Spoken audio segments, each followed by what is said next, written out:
Last week, we saw about all these topics. First thing is HTML. What is HTML and what is it all about? Next, we used the term tags, where I told you what a tag is all about. Types of tag, container and empty tag. Container tag has both starting and an ending tag. Empty tag has only the starting tag. It does not have an ending tag. The most important primary tag in an HTML document is HTML, head, title, and body. These four are compulsorily required for you to write any HTML document. Then the next thing that we saw last week is the steps to write HTML, how you go on about typing it in a notepad, how to save it, and how to open it. Next, we saw some basic tags which helps you to make your text more lookable or more organized. P tag for paragraph, HR is the rule, horizontal rule tag, BR for giving a blank line, all the heading tags from H1 to H6, bold, underline, and italics tag. The next set of tag that we saw was the list tag. The unordered list, which means the bulleted list, the ordered list, which has a specified number. Then li tag is for you to define each item in your list. Then we saw what is an attribute to the tag. Attributes are additional features which helps you to organize your work in a better manner. There are some general attributes which we saw, like the ID attribute, the align attribute, BG color, which gives the background color for your page, etc. Then we saw the link tag for you to link two pages, how to go from one page to the other using a link. The next is the image tag.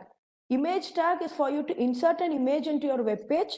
Also, we can use the inserted image as a link, and I have already told you how to go on about that. Now we'll go for the next session, which is a session forward. Before we begin JavaScript, a small introduction for HTML for two tags. One is the table tag and the form tag. Because without these two tags, I don't think JavaScript you will be able to validate the things on the JavaScript. So these two tags will give a small introduction so that you will understand it.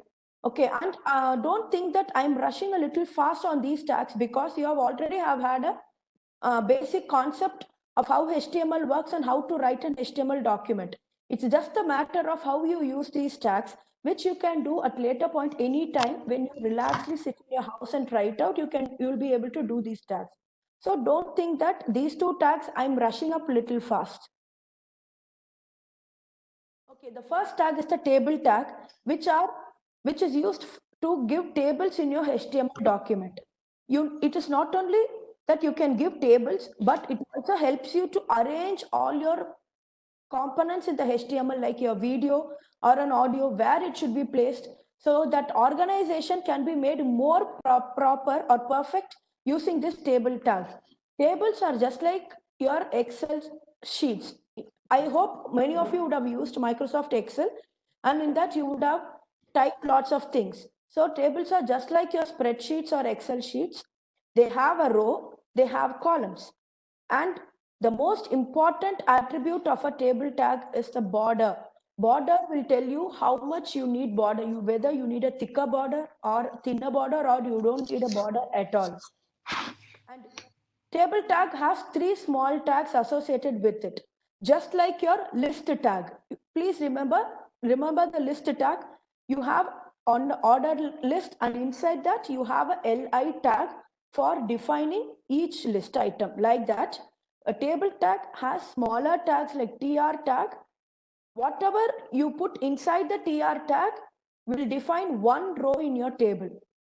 Okay, and th tag will define the heading for your table, and td tag will define you each data inside each particular row and column. So data inside the table is defined by the td tag.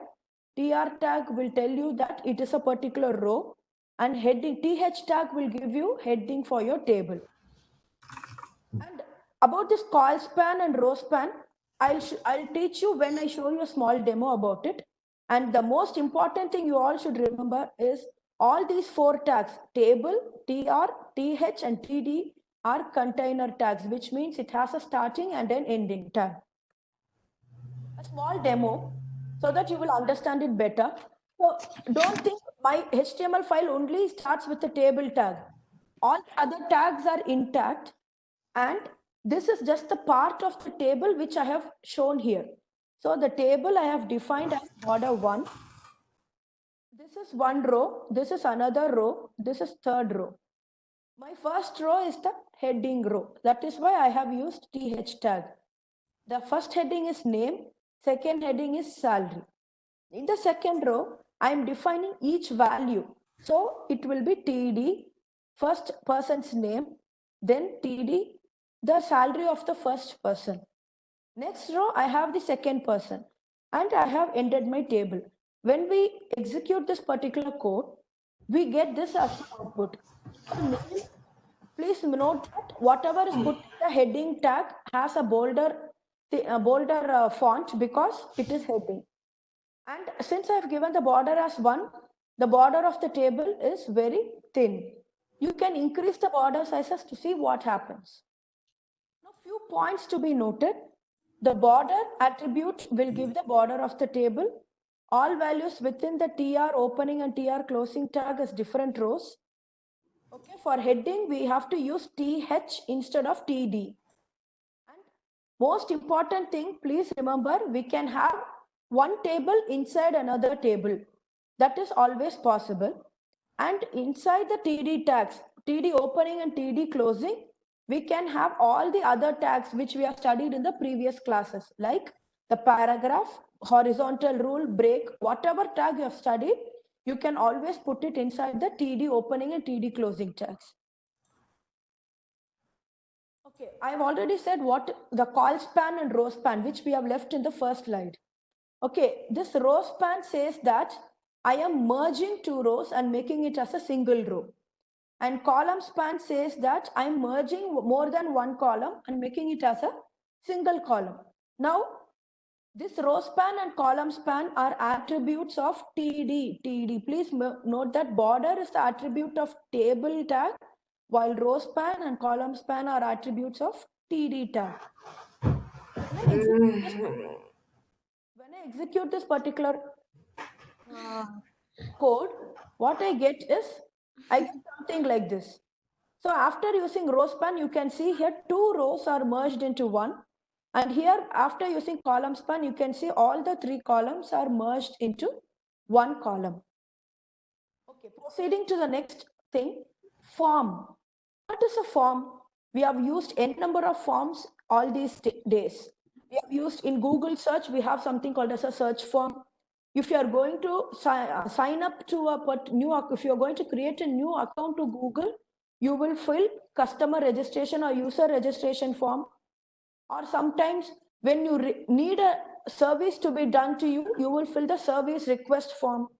If you have a complaint to be made to somebody like a bank or anybody like that, you will fill a customer complaint form. So like that, you would have used n number of forms till date, and you would not have understood the logic behind it. Now we'll be seeing how the form is created, what are all the form elements.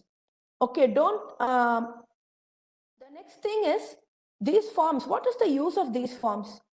Simply giving some information on a website, nothing is going to work. You have to make your website more interactive. For that, you need the customer to interact with the web page or website. For that, we use forms. Forms are used for interacting with the user. And how do you create a form in a HTML document? Using the form tags. Form is also a container tag. There is a starting and an ending tag. And inside the form tag, you can have all the HTML elements which we have already studied, text, tables, and other form elements. What are these form elements? We'll be seeing in the next slides. So after filling the form, when you press the submit button, what happens? Whatever information you have entered in the form will be submitted, and it will be taken to the next step for further processing based on the values which you have entered. These are some of the examples. This is a login form. This is some inquiry form. This is your registration form. These are some of the examples which you have already seen. Now, how do I write a form tag? The first thing is you will write the starting tag. It opens the form tag, name of the form tag. You give a unique name for each of your forms. And mind that one HTML document can have more than one forms. So for that purpose, it is very important that you give a unique name for each form in your HTML document. Then there is an attribute called action attribute. This action attribute will tell what should be done when you submit the form. So this says that when I submit the form, this form should be forwarded, or the next page that should appear when the form is submitted is abc.html. I hope I'm clear. Action tells you what should be done when this particular form is successfully submitted. Here what I have mentioned is when this form is successfully submitted, you have to go to abc.html. I'm closing my form. Between the start and the end tag, all my form elements and other text will go. And this is name is for future manipulation. And this particular future manipulation, I will be teaching you when I start JavaScript now within the next few slides.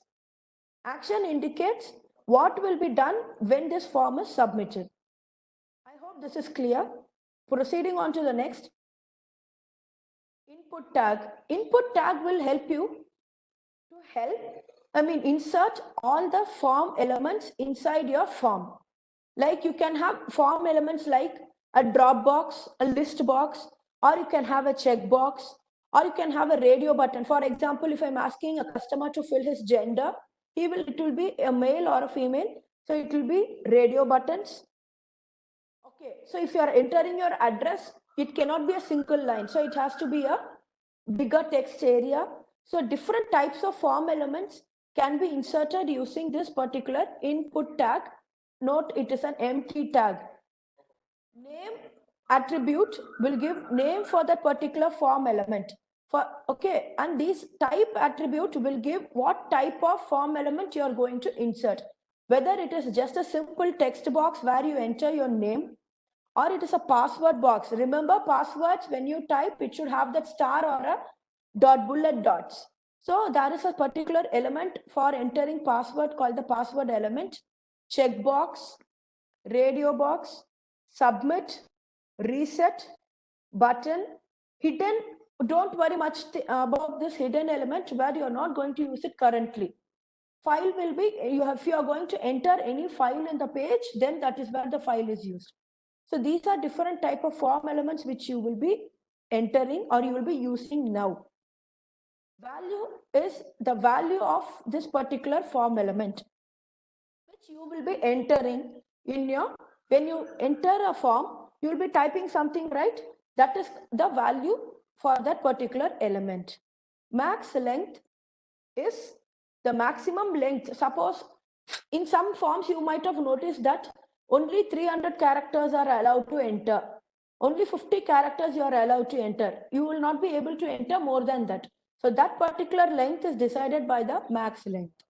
Size is how much it should appear on the screen, whether the box should fill the page or whether the box should be contained in a particular place. So that particular thing is the size attribute. So 4 important attributes for input tag is name, type, max length and size, and where value is the value which you enter in the box or the element. Okay, the value attribute is, you can also, in some cases, you can also use the value attribute to set a default value for the form element. Okay, now you have understood what is an input element, what is it used for. To make all these form elements more visually, okay, size is not, I can see in chat that somebody is asking what is size. All your questions I will be answering post this session.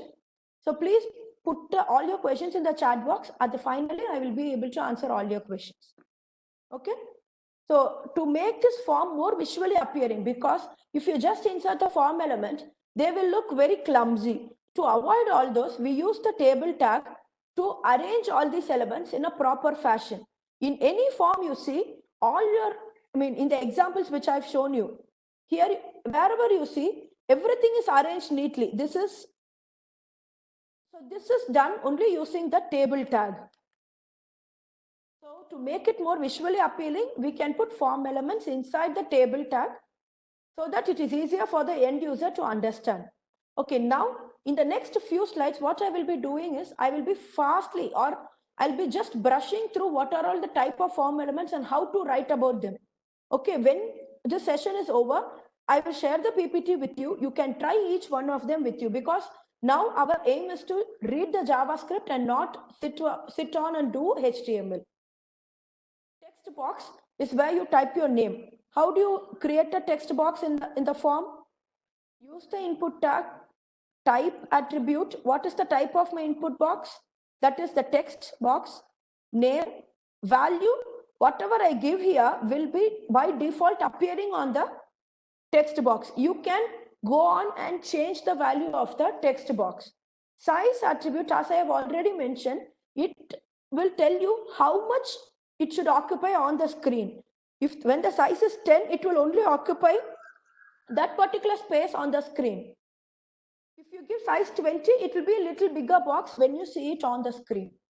Max length 15 means in this particular text box, you will be able to enter only 15 characters, not more than 15 characters. The next input type is the password.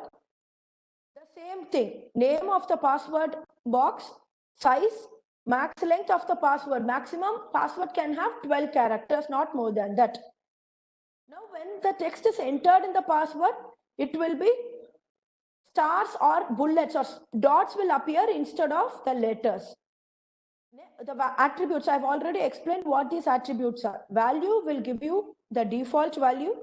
Size is the it appears on the screen. Max length is number of characters to be entered. Text area. Okay, till now we saw only the text box, which means only one line you can enter. Text area means for you to enter the address, you need a bigger box. That is where the text area comes into picture. Please note, to add a text area, it's not an input tag, it is the text area tag. And text area tag is a container tag. It has an opening and a closing tag. There is a name. Rows and column means how many rows and how many columns. What is the size of the text area you want to see on the screen? That is what it means. Okay, if I say 3 rows, then that will be 3 rows thick. And 40 columns means 40 character width it will be. Okay, then in between the starting and ending tag, my text will be there. Okay, default text, if you need, you can add it, or you need not add it, the end user will type it. Okay, and make sure text area does not have a value and a max length attribute. Okay, so for text area alone, the tag is not input tag, it is text area. Next is the list tag. List means drop down box. You would have chosen it. For date and other things, you would have chosen it. For using a list in your form, you have a tag called select tag. You will give a name for your list and end of the select tag. And there are option tags in between, because for each option in the list, you need to have one option tag. Okay, the value put inside the value tag will have, it is when you submit the form, this particular value only will be sent to the next step. This travel, reading and all will be visible only to the end user. Okay, when the user selects travel, the next and submits the form, only T will be sent to the next step. Travel, the whole travel will not be sent to the next step. Only the value, whatever is mentioned in the value will be sent to the next step. That is the use of value tag, value attribute in this particular list tag. Okay, I hope you understood this. Value indicates what will be sent when the form is submitted. And selected, there is one particular attribute called selected, which says that when you open this form, this particular selected value will only be by default, it will be present on the top. If you want to change it, you can click on the drop down box and change it. Next is the checkbox. Okay, checkbox is for multiple selection. If you want to select more than one thing, you can use the checkbox. For that, input tag is used. And here there is one additional attribute called checked attribute, which says that by default, when you open the form, this checked attribute will be ticked. Okay, when you open this form, it will be ticked. And value indicates, similar to list box, the value here indicates the value that will be submitted to the next step. Okay, and this notify by email will be shown to the user to select the checkbox. How this is used, I'll just show you a small demo. I know it's a bit of rushing up because these are the basics which you need to understand for going to JavaScript. So I'll be rushing up a little. I'll share this PPT. You can very well sit down and do it when you are in a relaxed mood. Next is the radio buttons. Radio buttons are nothing but for you to select a gender, like that.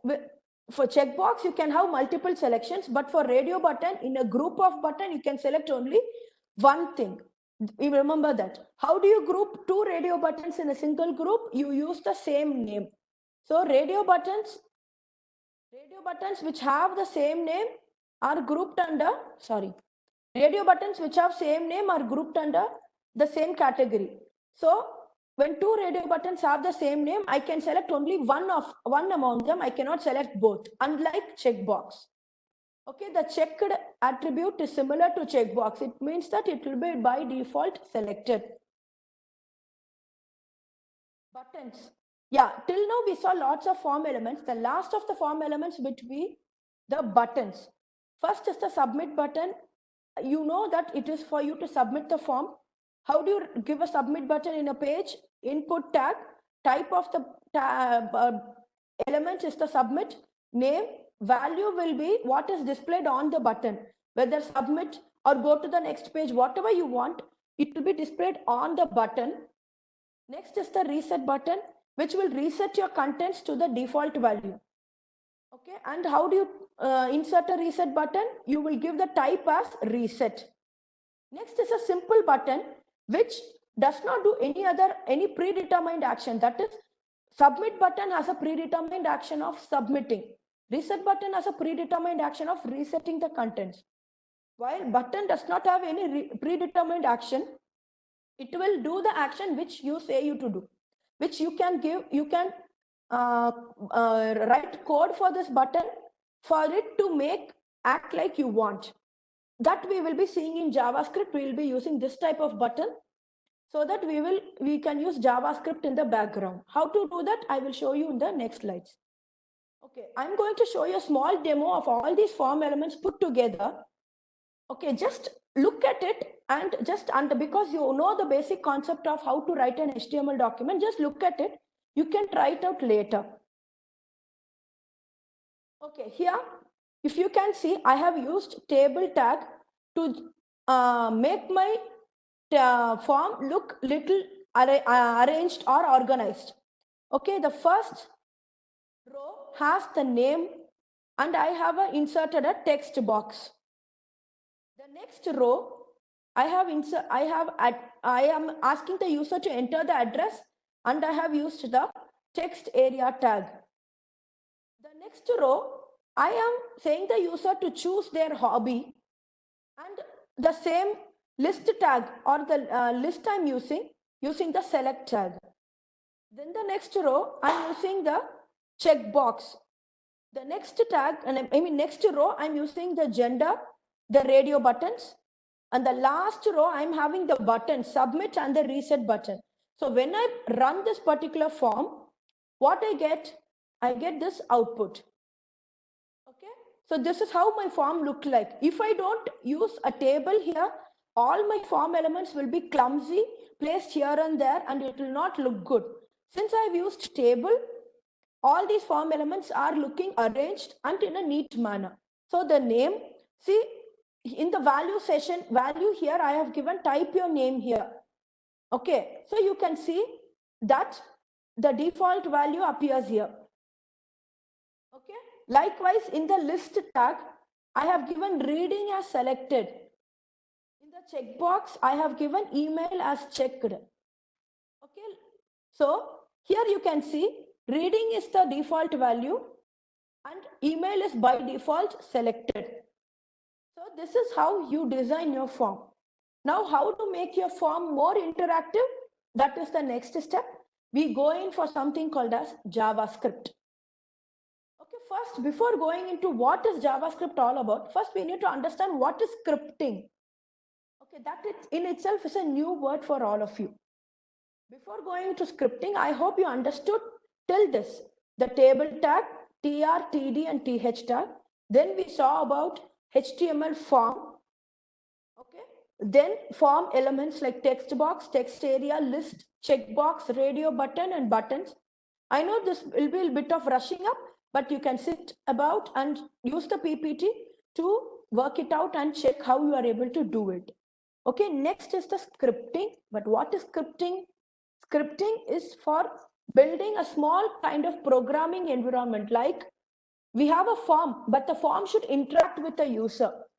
Like if I have if I did not enter any value, if it is a mandatory field, yeah, in a form, name is compulsory.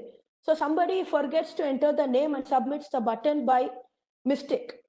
The document must interact with the user to say that, oh my God, you have forgotten to enter the name. So that particular interaction is provided by something called as a scripting language.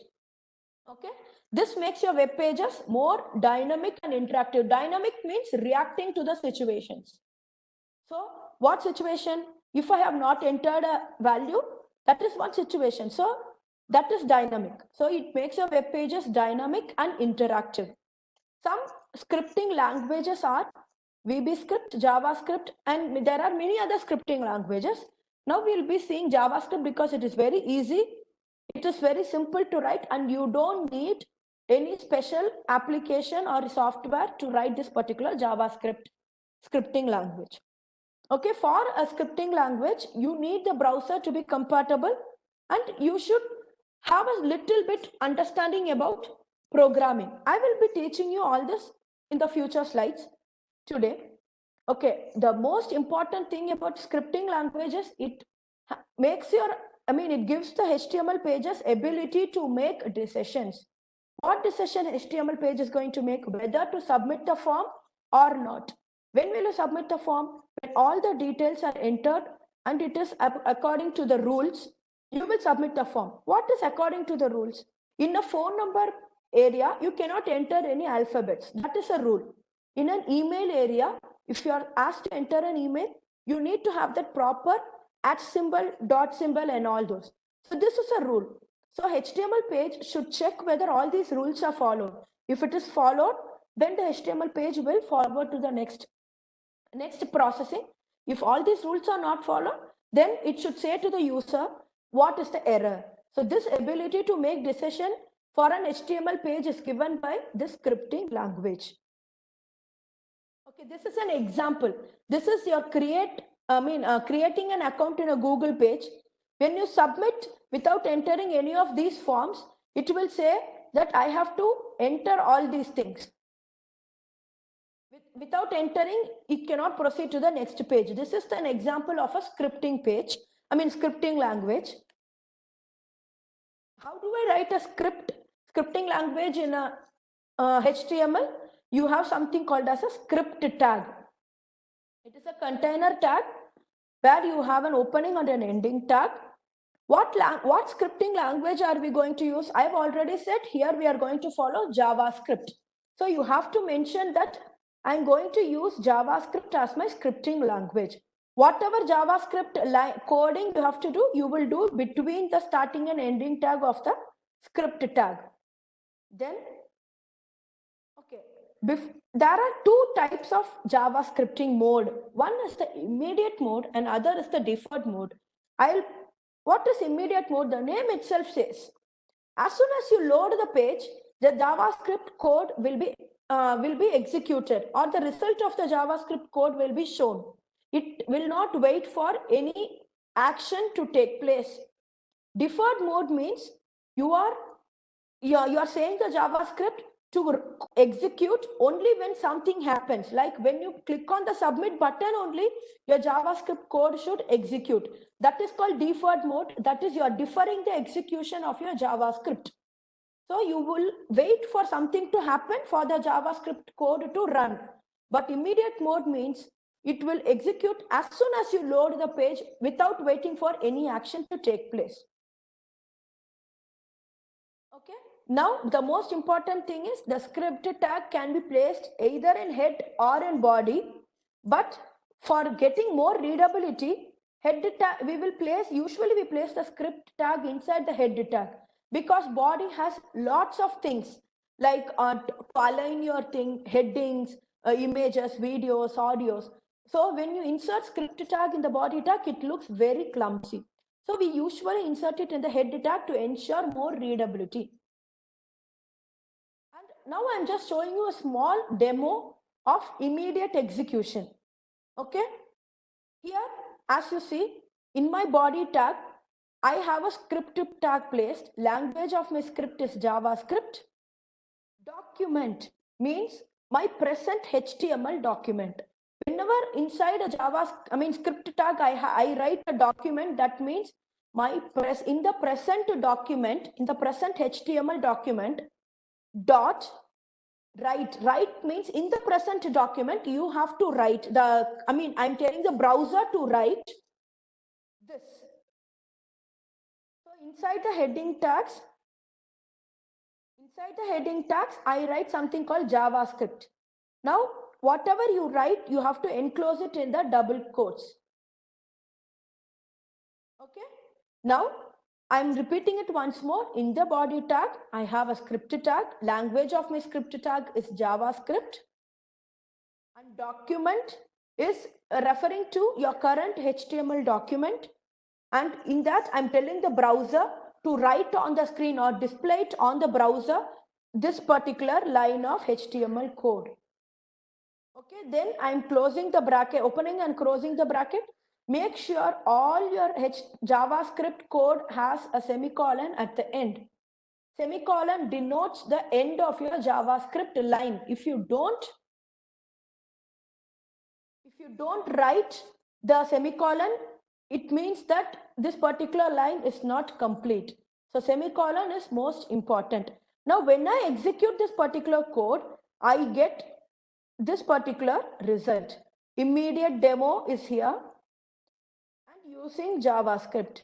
So here I have not made any conditions like only when this happens, you have to execute the code. No, as soon as HTML file is open, the browser will immediately execute this particular JavaScript code and will display the results on the browser. Okay. I hope till this I'm clear. Yes, two modes. Immediate mode means the script will get executed as soon as you open your HTML page. Default mode will wait for something to happen before executing your JavaScript code. Now, for those who are wondering how to write a JavaScript, how to go on about this, yes, I will be showing you in the next slides. Okay, this is now I'll give you some time for you to write the code and execute it, so that you will understand what JavaScript is all about. Yes. Now, inside the head tag, what will I do? I have the script language as JavaScript. Now I have a function customer name. This is called deferred mode, which means when I click on the button only, this particular JavaScript code will be executed. Okay. Now I have a function. How to define a function inside a JavaScript? You have to write keyword called a function, and this is the name of the function. You can give any name to your JavaScript function, and you will open and close an empty bracket. This is your flower bracket or the curly bracket which you normally use. Now, alert. What is all this alert and other things? I'll be teaching you in the next slides. Just now understand that I'm showing something to the user when this particular button is clicked. That's all. So I am just showing something so that the web page will tell me something, tell the user something. This part you have to enter this name here, like that. Okay. Elements where I am inputting a text area where I will enter the name, and I have added a submit button, so that now please note, how do you call a JavaScript when in a deferred mode? When clicking of the button. So you have to add this particular attribute called on click. Okay. In a deferred mode, when I click on the button only, the JavaScript should be executed. So for that, you have to add one more attribute to your input tag called on click. And in that, you are going to write the name of the function, open and close bracket. So make sure that the name mentioned here and name in the function are same. If you give two different names, then it is not going to execute. So how do you execute it in a deferred mode? You have to use another attribute called on click in your input tag, and make sure on click O is small and C is capital. This particular case has to be followed. On click O small, C capital. And when you click on this particular button, what function to be called? I have to call this particular function. So the same name must be reflected here. So when I execute this program, I get this. So in this page, when I click on this particular button, I get enter your name here. So this is the use of JavaScript. To make your web page more interactive, you use JavaScript. Okay.